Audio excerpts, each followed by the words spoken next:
स्वागत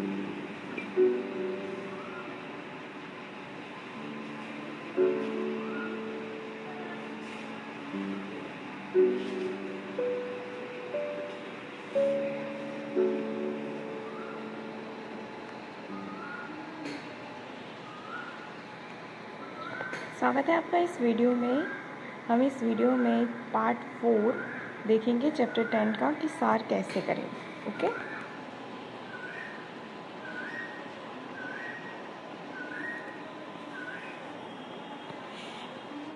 देखते हैं कि फर्स्ट, रिपोर्ट का सार संक्षिप्त बनाने में सावधानियाँ। यह तो आपको बताया ही जा चुका है कि सार का आकार मूल का लगभग एक तिहाई होता है ना। जो पूरा अनुच्छेद दिया है उसका एक तिहाई, यानी कि उसकी बस 4-5 लिटी में ही आपको, लाइन में ही आपको उसका सार तैयार करना है, एक तिहाई इन शॉर्ट। ओके, यही बात रिपोर्ट में अगर रिपोर्ट के बारे में भी लागू होती है। रिपोर्ट की विषय वस्तु और समय की अवधि लंबी होने के कारण उसका आकार क्या होता है, बड़ा हो जाता है। ऐसी स्थिति में रिपोर्ट का सार बनाने में और भी सावधानी अपेक्षित होती है। रिपोर्ट के सार में मुख्य बातों का ठीक ढंग से समावेश होना चाहिए। रिपोर्ट में अनेक विषयों से संबंधित आंकड़े विस्तार से दिए जाते हैं। ठीक है, रिपोर्ट है तो वो क्या होगा, एकदम डीपली होगा, उसमें एक एक बात ध्यान से लिखी होगी। तो हमें सबसे पहले तो रिपोर्ट को ठीक से पढ़ना है और देखना है कि क्या इम्पोर्टेंट पॉइंट्स है जो हमारे सार में आने चाहिए। सार में उनका उल्लेख संक्षिप्त में होना चाहिए, यानी कि ठीक से वो सारी डिटेल माहिती उस सार में आनी चाहिए। उदाहरण के लिए यदि हम आय व्यय के कुल आंकड़ों को ले लें तो रिपोर्ट में विभिन्न मदों के आय और व्यय के ब्यौरे के स्थान पर आय और व्यय के कुल आंकड़े दिए जाएंगे। ओके, यानी कि अगर रिपोर्ट के अंदर कोई आंकड़ा दिया गया है, किसी बारे में डिटेल में माहिती दी गई है, आंकड़ों के थ्रू दी गई है, तो सार में हम वो सारे आंकड़े ना लिखकर उसका कुल टोटल लिख सकते हैं। ठीक है, फिर नेक्स्ट देखते हैं कि रिपोर्ट के सार लेखन का नमूना।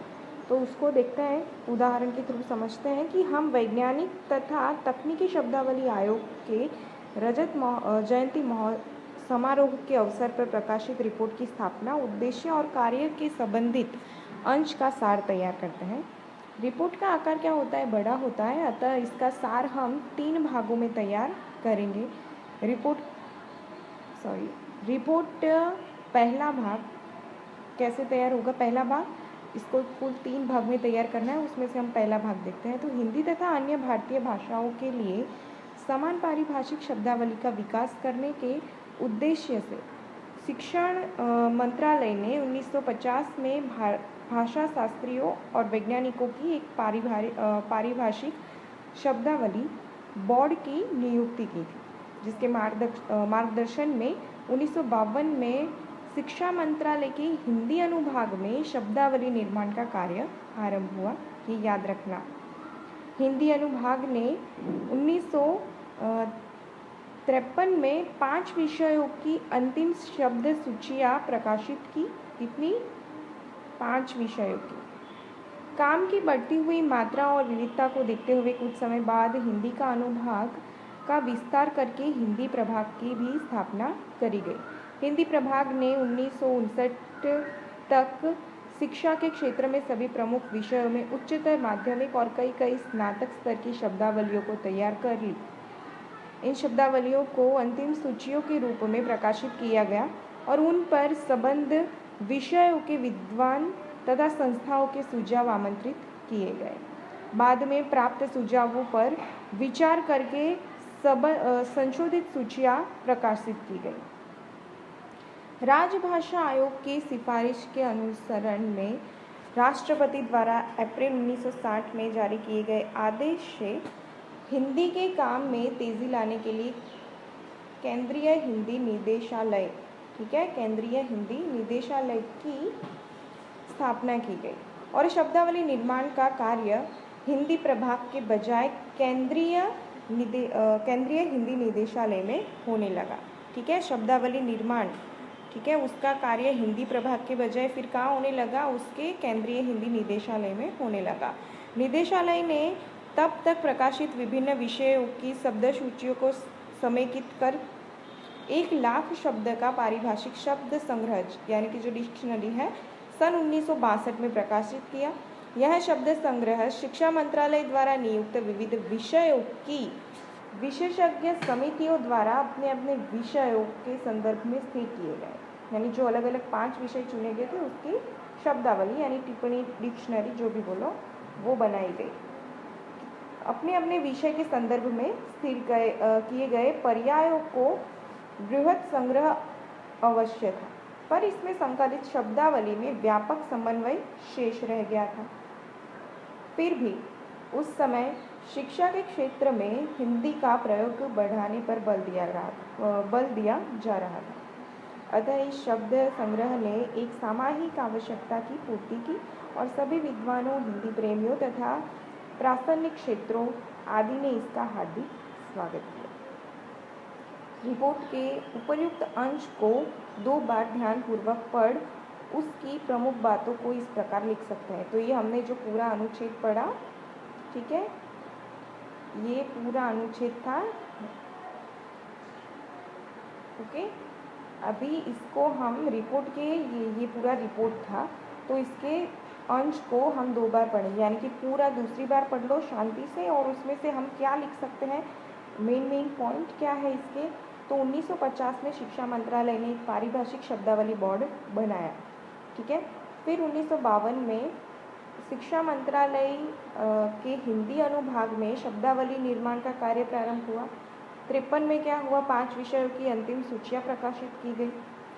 1959 तक सभी विषयों की उच्चतर माध्यमिक स्तर की और कुछ विषयों की स्नातक स्तर की शब्दावली बन गई। ओके, उच्चतर माध्यमिक और स्नातक यानी कि ग्रेजुएशन वाली सबकी शब्दावली तैयार कर ली गई।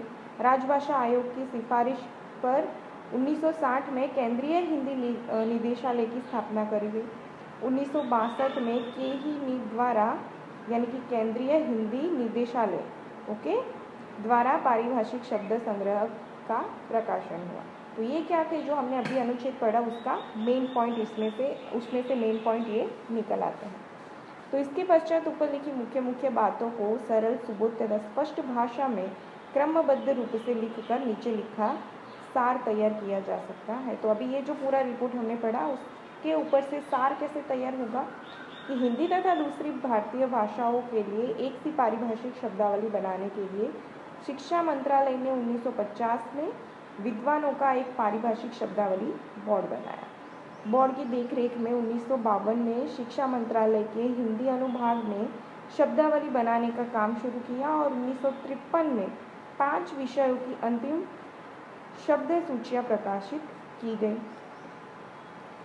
काम बढ़ जाने से हिंदी अनुभाग को प्रभाग बना दिया गया और इसने 1959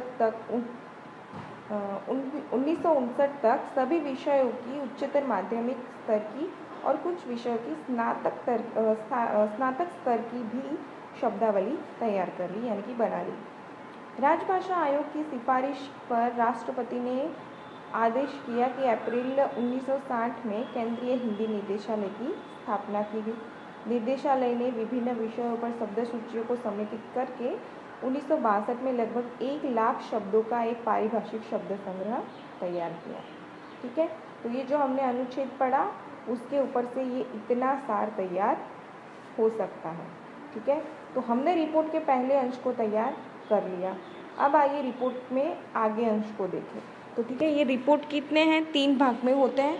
तो हमने पहला अंश देखा और उसका सार तैयार करा। ओके, अभी दूसरा भाग देखते हैं कि उसमें अनुच्छेद देखते हैं कि इस बीच राष्ट्रपति के आदेश से 1961 में वैज्ञानिकी एवं तकनीकी शब्दावली आयोग की स्थापना हुई। आयोग ने अब तक तैयार की गई समस्त शब्दावली के पुनर्निरीक्षण तथा विविध विषयों के स्नातकोत्तर स्तर की शब्दावली के निर्माण का काम अपने हाथ में लिया। आयोग ने सर्वप्रथम शब्दावली निर्माण के मार्गदर्शक सिद्धांत तय किए। और उस समय तक तैयार की गई शब्दावली का पुनर्निरीक्षण करने के लिए विविध विषयों की विशेषज्ञ समितियां गठित की, जिनमें भारत के सभी भाषीय क्षेत्रों के उपलब्ध प्रतिष्ठित विद्वान तथा भाषाविद सम्मिलित किए गए। देश के प्रबुद्ध वर्ग में शब्दावली निर्माण के प्रति चेतना जागृत करने के लिए उद्देश्य से उक्त विशेषज्ञ सलाहकार समिति की बैठकें और संगोष्ठियां देश के विभिन्न भागों में आयोजित की गई।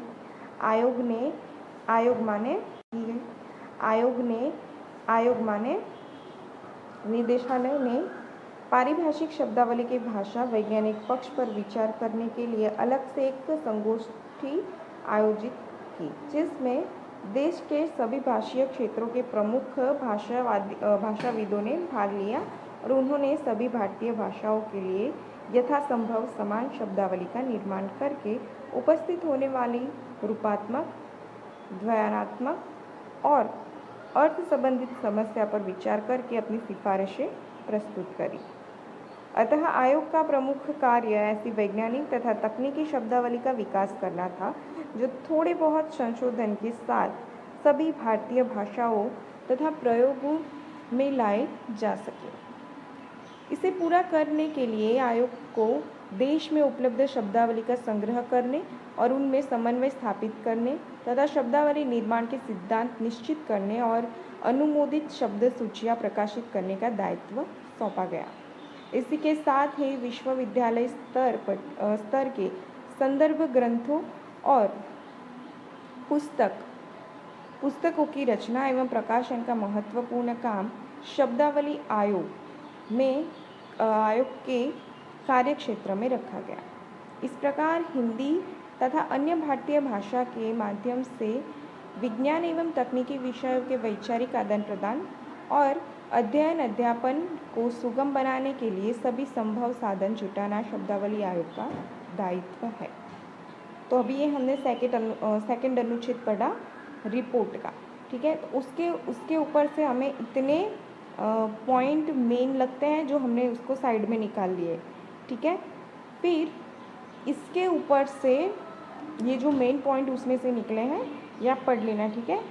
ये जो मेन पॉइंट निकले हैं इसके ऊपर से सार कितना तैयार हुआ है, इतना सार तैयार हुआ है, ठीक है। हमारा ये क्या है, भाग 2 है रिपोर्ट का, ओके। दूसरे अनुच्छेद का इतना सार निकला। उसके बाद सार जो है वो रिपोर्ट का 1/3 तैयार हो जाता है। उसमें से पहले हमने क्या किया, जो पूरा जो अनुच्छेद था उसको हमने शांति से पढ़ा और उसके ऊपर से आपको क्या करना है, जो आपको मेन पॉइंट लगता है उसको आपको अलग करना है, ठीक है। और अलग करने के बाद उसमें से आपको एक सार तैयार करना है। तो ये सार भी आप अपनी तरह से पढ़ लेना, ठीक है।